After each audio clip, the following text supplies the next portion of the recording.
Good morning মহারানী, উঠে পড়ুন। হ্যাঁ উঠছি, উঠলেই তো আর কাজ শুরু হয়ে যাবে, তাই আর ভালো লাগে না উঠতে। হয় সারাদিন পড়ে পড়ে ঘুমাই, তাই তো মহারানী দিন দিন ঢ্যাপস হয়েই চলেছে। এই যা, তোমাদের সাথে তো ইন্ট্রোটাই শেয়ার করতে ভুলে গেছি। তো hello everyone, welcome back to my new blog.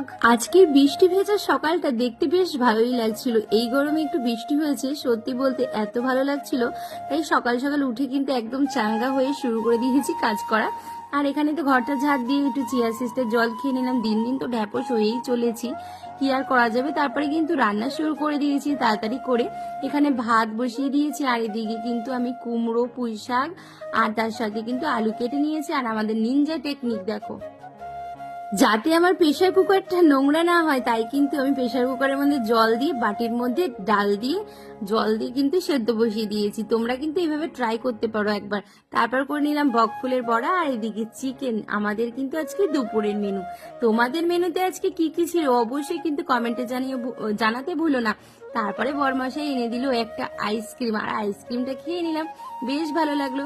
আর তারপরে বিকাল হয়ে যাওয়ার পরে মেয়ে খাচ্ছিল কুরকুরি, আর সেটাই তোমাদের সাথে দেখিয়ে শেষ করছি আজকের ভিডিওটা। তো কেমন লাগলো ভিডিওটা জানাতে ভুলো না। Tata, by.